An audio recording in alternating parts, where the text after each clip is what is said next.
Hello! I am Atirel, but you can call me Atty. And today, we're talking about something exciting. I'm actually a pro at this subject, just so you're aware.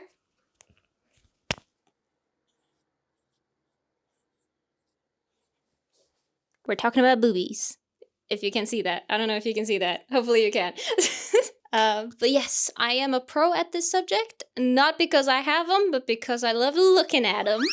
If this is your first impression of me, I am so sorry. Please watch another video.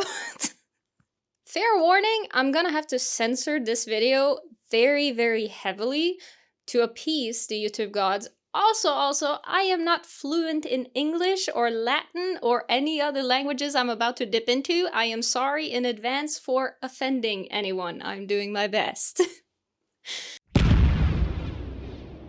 Since the dawn of art, either Egyptian, Greek, Celtic, Babylonian, sorry for saying that wrong, Chinese, or Indian, we have all had a desire to depict women with boobs.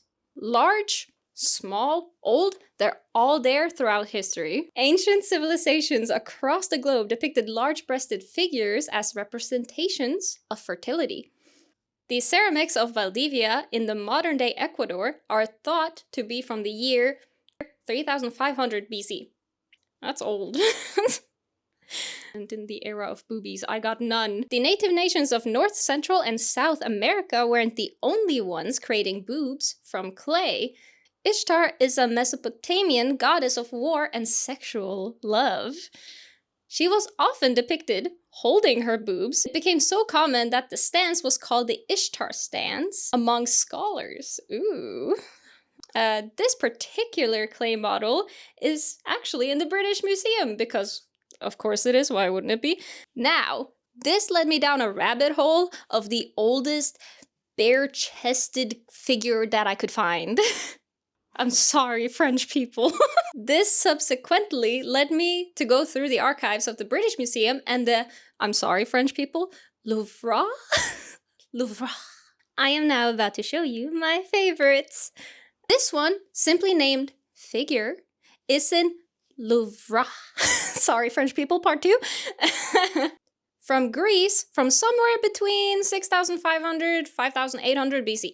The next one is also named Figure, is from the Department of Egyptian Antiques at the Louvre, and it's thought to be between the 4500s to the 3600s BC. All of these statues and figurines are from what we would call ancient history. They all display a great variety of boobs from ancient periods. All boobs are great boobs. Keep that in if you want. So, having covered a variety of boobs from ancient periods, let's move on a little further into modern day, shall we? I tried to find an example of Celtic boobs, but either I didn't research hard enough or the Celtics weren't horny enough. I hope it's not the latter. However, I did find, I am sorry for pronouncing this wrong, Byzantine Rattlesnake Tapestry Boob Lady.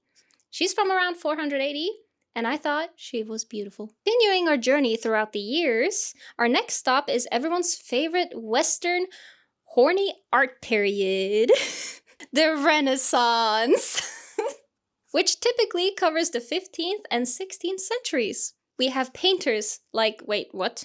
We have painters like Titian dominating the horny art world with paintings like this. Look at all those pretty ladies and their booba! Oh god! We also have this wonderfully weird looking painting, the Melun Diptyque by a French painter. I am so sorry, Jean Fouquet or whatever you're called. I do not know French. I tried. The angles in the back give me a very unnerving backrooms vibe. I don't know why or how, they just don't look right, okay? There is a lot of debate among historians as to the significance of which boob is out, but there is little structured evidence on the topic. It derives from a tradition of breastfeeding and its association with good health. It also gives me good health to be in between them. Ayo!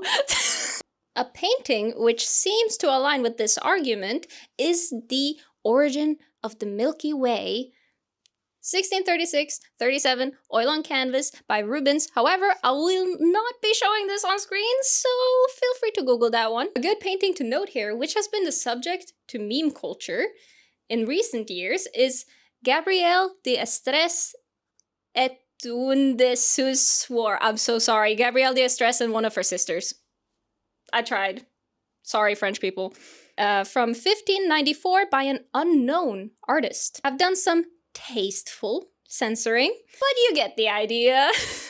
This painting became the subject of many memes, owing of the intense stare the women appear to be giving us. And of course, what's going on underneath the tasteful censoring? However, as we continue forward on our journey, we stumble across a rather, interesting world of shunga from the 18th century Japan. And while most shunga do not put on emphasis the booba area, unlike some modern day anime from Japan, we're not gonna mention which ones, you do occasionally get a glimpse of a boob. So, having done a reasonably quick and comprehensive travel throughout the ages of boobs, to ancient times, to boobs displayed in art galleries across the world, I want to move on to our next section of the video.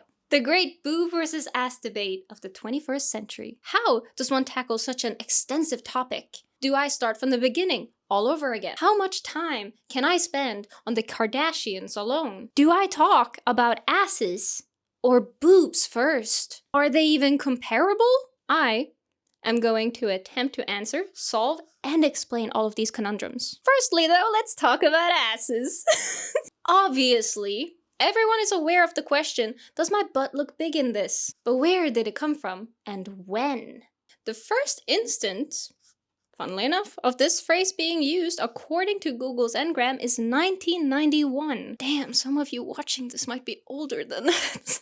Allowing for random capitalization, we can see a peak of the phrase around 2012. In the UK, the popularity of the phrase is attributed to The Fast Show, a BBC comedy sketch show that aired between 1994 and 1997, before I was born. Fun fact. The character, Insecure Woman, played by Arabella Vere, shows up in various jobs and locations, but her trademark catchphrase in each scenario is typically, "Does my bum look big in this?" Ware then went on to publish a book with the title, "Does My Bum Look Big in This?"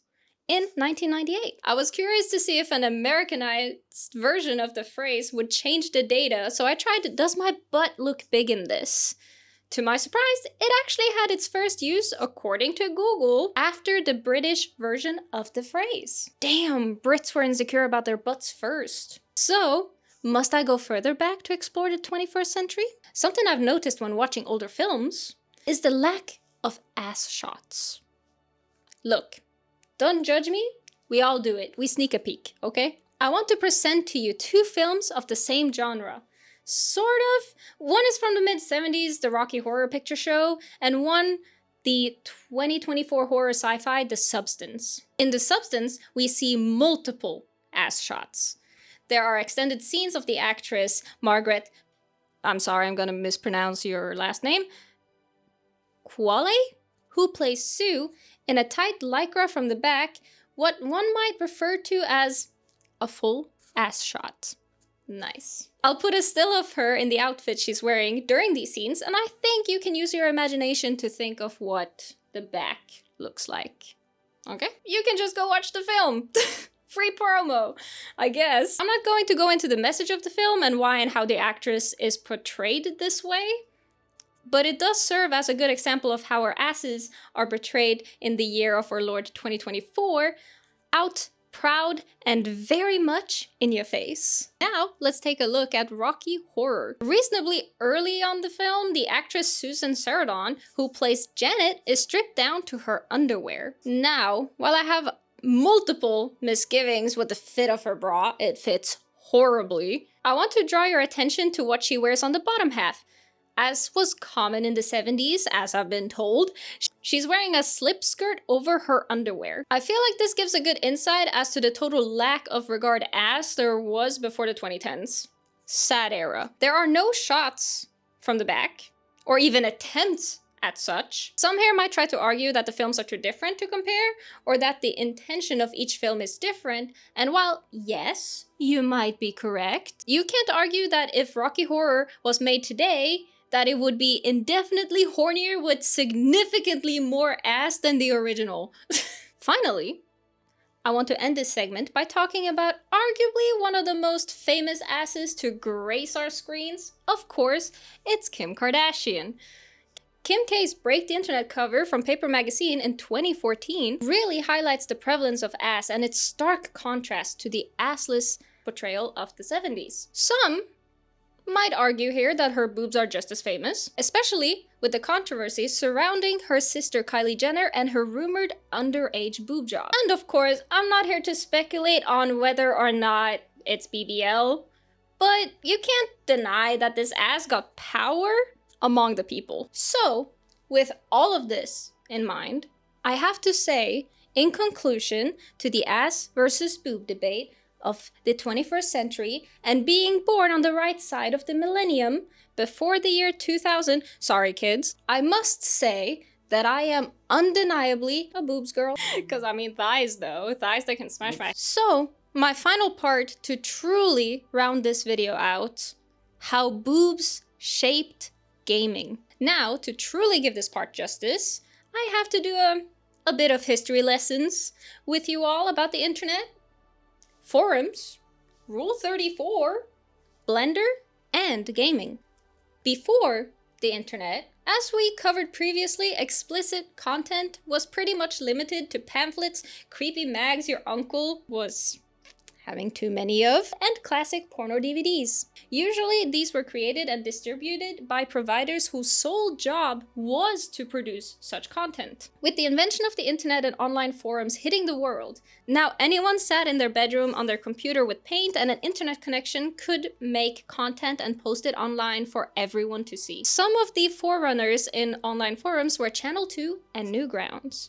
Now, in the interest of keeping this video under 3 hours long, I'm not going to go into depths about these topics, but Lextorius on YouTube has a video which cover all that I mentioned in much more detail, and I will link their video below. Online forums were essential to the popularity of boobs in gaming with Rule 34.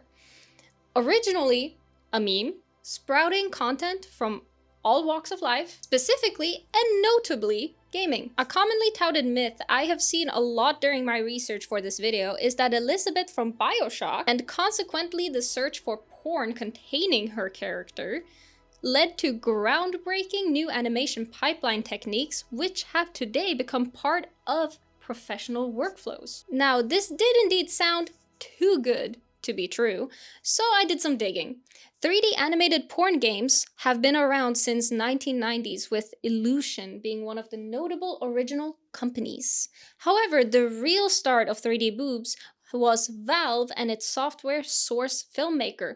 Long story short, this allowed for people like you and I, sat at home, to access 3D rendering software previously unattainable. I'm skipping over the more complicated bits here, but essentially, you could download a model from any game, put them in Source Filmmaker, and have them do whatever you wanted. You nasties! For obvious reasons, Tomb Raiders, Lara Croft, having always been a video game baddie, was one of the first models to be uploaded and edited.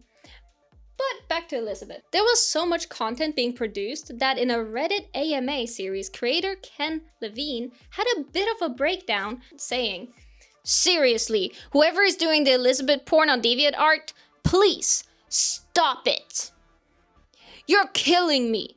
It's like coming across a picture of your daughter. I die a little inside with every page view." And while it's possible that R34 content featuring Elizabeth played a role in increasing Blender's popularity, indirectly benefiting its development through more bug reports and user-created add-ons, some Blender developers or contributors may have even started as Rule 34 animators, but that's about as far as it goes. Overall, the tweet or meme is misleading, with only a small grain of truth buried in it. So unfortunately, the human quest of boobs did not create groundbreaking workflows, but It was a fun idea. I feel like it would be unjust here to not spend some time talking about Overwatch.